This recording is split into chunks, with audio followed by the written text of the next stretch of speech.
Well, I tell you what, for a final entry, this was a solid attempt. That's honestly the best way I can describe this.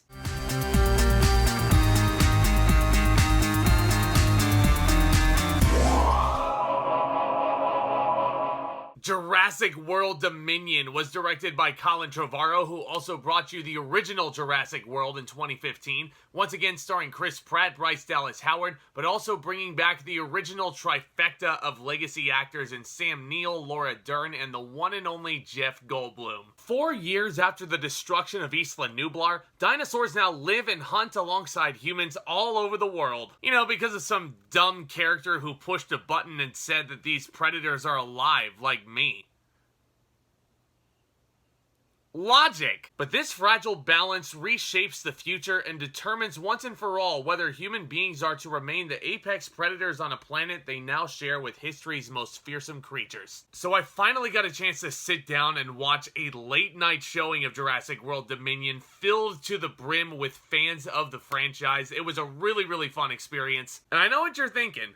You're probably going to expect a gigantic rant from me today, aren't you? You're probably sitting there at your computer, on your phone, however you're watching me, you beautiful people. But you're probably going to expect me to just shoot the shit and just say stuff like, oh, Jurassic World Dominion is disjointed. This is such a bad movie. And well, it is disjointed. We'll get to that. But Jurassic World Dominion is certainly not a bad film. It's not a great film either. I, for one, actually really enjoyed Jurassic World Dominion, if not just for the nostalgia alone of seeing all these original cast members finally returning properly. First things first, yeah, the most entertaining actor in this film is easily Jeff Goldblum. Now, again, this is what I was wanting out of Jeff Goldblum in a legacy Jurassic Park film. Because if you look at the Fallen Kingdom trailer, they are heavily hyping his involvement, but then you go and watch Fallen Kingdom and the trailer just kind of f***s you over. Especially the hardcore fans of Ian Malcolm like me. And let's just say that he did not disappoint. A lot of his one-liners in this film and the situations he finds himself in, pure comedy gold. But the thing that really tugs my heartstrings the most about Dominion was seeing Sam Neill and Laura Dern together once again. Not only are both of these actors phenomenal in the movie once again, but their chemistry and where their relationship heads is just such a sweet and redemptive story. And to me, I feel like that's what Jurassic World Dominion is all about. Redemption. Because let's face it, I feel like a lot of us hated Fallen Kingdom, including myself. I personally would put that as the worst in the franchise. Colin Trevorrow, I feel like, certainly took his notes and did his homework, and I gotta give credit to the man where it's due.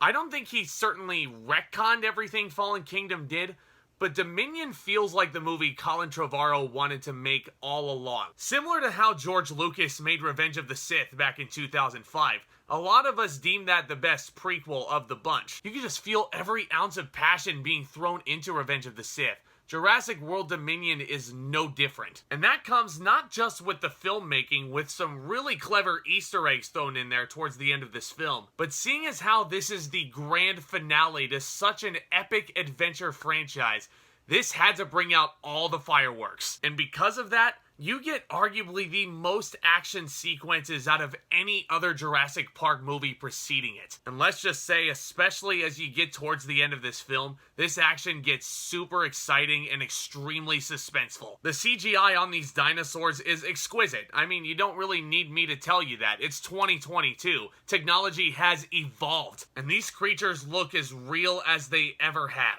And the big dinosaur battle sequences that we get in this movie are extremely satisfying for the most part. The movie looks great, it's shot really well, some really clever Easter eggs in the cinematography, as I mentioned. Michael Giacchino's score, of course, he's one of the best composers alive right now, and he does wonders with this franchise. His music just makes everything feel so epic, no matter how good or bad the movie on the surface may be. And I think Giacchino's involvement really added a lot.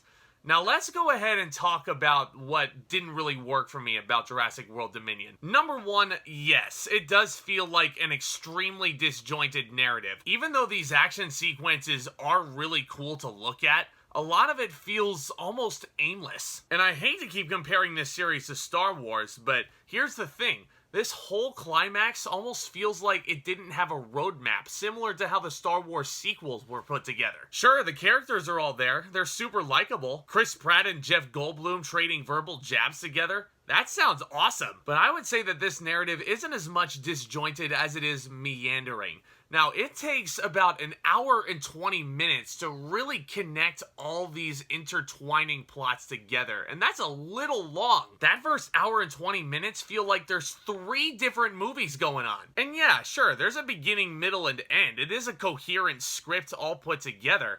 But it takes a while to really get to the big meat of this film and what people really, really wanted to see. And I don't want to sit here and say it's boring, because there are some scenes in that first hour and 20 minutes that are fantastic. Sam Neill and Laura Dern's first scene together, which you kind of see a snippet of in the trailer. Dr. Sattler going to visit Dr. Grant while he's on one of his oh-so-infamous digs. You see a snippet of that in the trailer, and I think the full version of that scene is fantastic. But the pacing of the first 2 acts of this movie feels so uneven, and when it finally does get to that third act, it is certainly satisfying, but a more even pacing, tightening things up a little bit would have helped wonders for Dominion. Let's talk about Chris Pratt, Bryce Dallas Howard, and young Maisie Lockwood. Here's my thing about these new characters. First of all, Chris Pratt, extremely likable. I don't know what else you want me to say about this guy. I mean, he basically plays Chris Pratt. Owen, I feel like, as a character, has reached his full arc. I feel like he already reached his full arc in the first Jurassic World film. And to me, there really wasn't anything else interesting that I learned about his character over these past couple films. It just felt like he was along for the ride for Claire, who became a much more well-rounded character from the first film. It's extremely ironic, because Bryce Dallas Howard was very hit or miss in the first Jurassic World, but then these past 2 films, even in Fallen Kingdom, which I don't even like, her character has gotten really well-rounded. It's a really solid arc, and Bryce Dallas Howard is outstanding in this film. She is such a badass. She has a lot of really riveting chase sequences that are absolutely white-knuckled. There's a super suspenseful sequence she has involving the Dilophosauruses. I believe that's what they're called. It's these guys that look like this. The ones that gobbled up Dennis in the first Jurassic Park. But yeah, she is absolutely great in this film, and I'm just going to go ahead and leave this poster for various reasons.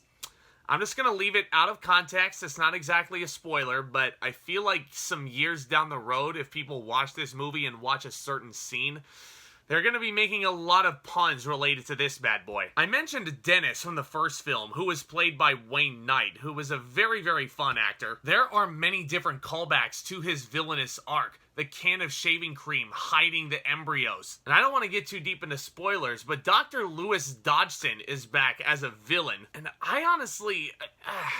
he didn't really add a ton to this film. I mean, you can certainly argue that Wayne Knight doesn't add a whole lot to the first Jurassic Park film, but at least Wayne Knight was funny. At least you could watch him and be like, oh, this guy's a slimy little businessman. You just want to see him just, ugh. But as a villain, you loved to hate him, and you loved watching him on screen with his you didn't say the magic word, and all that nonsense. I mean, bless this actor's heart who's playing Dodgson in this film, but I honestly don't really know what he's doing here. There were parts that I was laughing hysterically in this theater, and I don't necessarily think I was supposed to be laughing. Now, one other character that I didn't mention up to this point is because there's certainly a lot that you can get into about this character pertaining to spoilers. Maisie Lockwood, the girl who basically let all these dinosaurs loose into the world and caused a whole bunch of havoc. Let's just say that if you did not watch Fallen Kingdom, you just skipped over it and you just saw this kid in here, you would be like, okay, you know, I like her. But I feel like that there were a lot of missed opportunities involving this character that I would have loved to have seen Dominion explore. Because what's the argument of these legacy characters? It's their skepticism about opening up this gigantic theme park to the public with these bloodthirsty predators roaming about. And not to say that these new characters like Owen and Claire run away from these predators, and it's not that they don't see the danger with them, but I was honestly hoping for a storyline along the same lines as like a Captain America Civil War. These political ideologies of both of these likable trios, and then they're just talking about why they believe the things they do. You can have them team up later still, but I feel like if you included a more riveting story arc like that among the first 2 acts, you would have had a much better film. And this next part, gosh, okay, I don't think I want to talk about this next part until after I give my grade, because it is going to get deep into spoilers at that time. So I'm going to go ahead and give you my final verdict about Dominion, and then if you want to know one of my biggest criticisms about Dominion, it is a spoiler, so you have been warned. Stick around if you want to, but if you haven't seen Dominion and you don't want to be spoiled, go and watch it and then come back and finish the video. But Jurassic World Dominion is certainly not a horrible film by any stretch. For a casual movie goer, I feel like they're gonna really enjoy this film. Take a big group of friends, shove popcorn in their face, ideally at a drive-in like you see in this trailer shot. It is certainly a very uneven narrative though, and there were so many missed opportunities that this final Jurassic installment could have explored that it absolutely didn't. But Colin Trevorrow's direction, a great score by Michael Giacchino, some really suspenseful action sequences, and of course, great performances all across the board, not only from Chris Pratt and Bryce Dallas Howard, but the returning trifecta, which might have been my favorite part of the whole experience. But yeah, it is still extremely uneven, all things considered. I'm gonna give Jurassic World Dominion a C+. So yes, I would absolutely rewatch this film over both Jurassic Park 3 and Fallen Kingdom especially. There was certainly a lot of passion thrown into Dominion. They certainly tried to pay respects to the gigantic legacy that the Jurassic Park movies have left behind. But for a final installment, I was looking for a lot more, which I didn't get, unfortunately. Now to get into this spoiler about Maisie Lockwood. She's basically treated as this big, gigantic asset to this big scientific organization called Biosyn, and it's all related back to how she has dinosaur genes in her body. I don't want to say the script's completely retcons that idea, but the thing that bugged me is that, okay, she's the one who sets all the dinosaurs loose at the end of the previous film. This is the spoiler.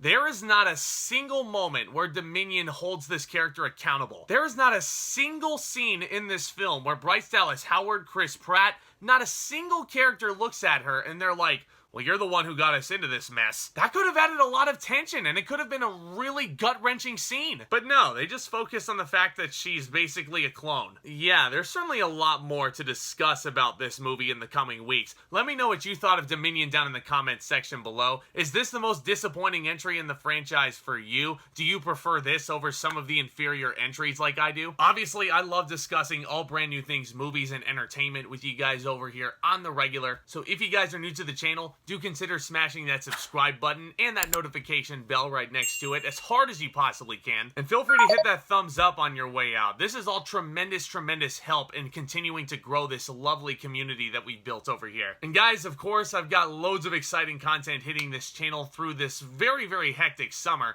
I will be seeing Lightyear next weekend at some point, and hopefully I should be dropping my next retro Disney review. We're going to be going into the Pixar realm with Ratatouille. Hopefully I'll have that review out sometime this week for you guys. But clearly lots of exciting geeky content that you can look forward to here. Y'all are the best. With all that being said, back talk commence.